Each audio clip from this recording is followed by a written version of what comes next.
the election. The other thing is this Hang Mike Pence chant and the gallows that were put up outside the Capitol. They've been sort of dismissed as, oh, those were symbolic. Those were just chants by some people. But now you hear the evidence inside that hearing and you go, oh, no, actually, these people were looking for Mike Pence. They were looking for Nancy Pelosi, and God knows what they planned to do when they found him. Well, they wanted to, we have testimony, they wanted to kill Mike Pence. They would have killed Mike Pence.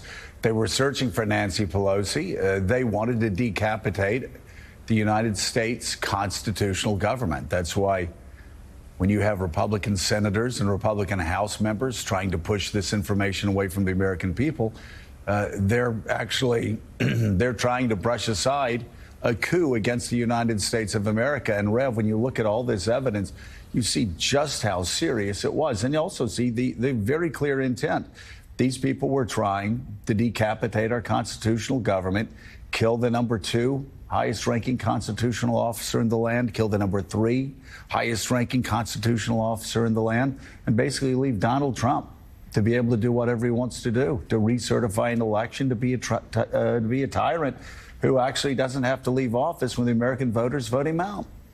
When you take a step back, which I did as I watched the hearings yesterday, and remove from it the personalities, whether you like Donald Trump or not, or Mike Pence or not, and think about, we're talking about the President of the United States, who we were taught since grade school what that means, did not in any way try to help spare the life or harm of the Vice President of the United States. Right. This is as atrocious as it can be in a government. The head of state actually inflaming those that want to take the life of his second in command. This is unheard of. And I think maybe as anxious as some of us were to get this done quicker, maybe it did take this amount of time for us to sit back and say, wait a minute, forget that it's Trump. The president is out there tweeting while people are talking about kill the vice president and are rumbling through the halls looking for him, and he's not on the phone or whatever mechanism he has to communicate, trying to say, make sure he's safe, get him out of there. I don't care whether I like the guy or not. Right. He's actually tweeting something that would encourage them. This is totally unbelievable. Criminals don't act like this. Well, I guess they are criminals. I mean, there is a question. Harry Litman, former U.S. prosecutor, yesterday said it's not clear if you could convict him of attempted murder of the vice president, but not clear you couldn't.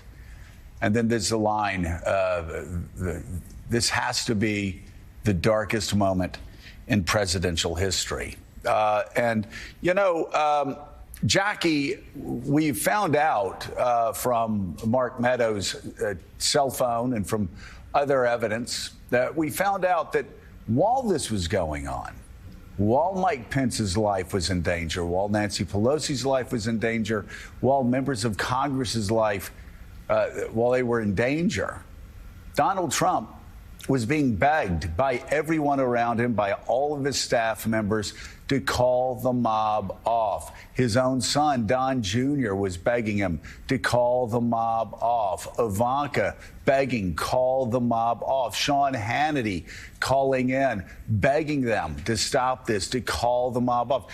Everybody, this is why when Trumpers look at this and try to make this some left-wing conspiracy from Nancy Pelosi, AOC, and George Soros, what they don't understand is everybody that's talking now is a Republican.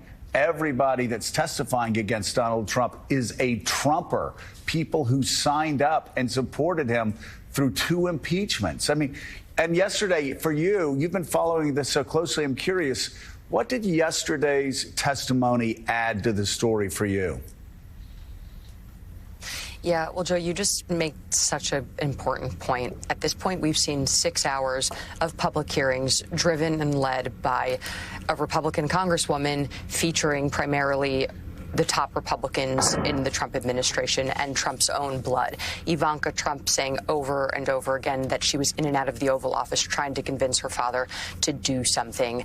and extensive testimony that's already been released stating as such. There's a few things that really stood out to me yesterday. First of all, John Eastman has been introduced into the scheme, and I think he has been named as a co-conspirator in that ruling that we keep referencing from Judge David Carter, the California district judge, who ultimately has ordered that John Eastman turn over his emails to the Select Committee, which they've recently received and are now sort of recalibrating in order to feature that in their public hearings.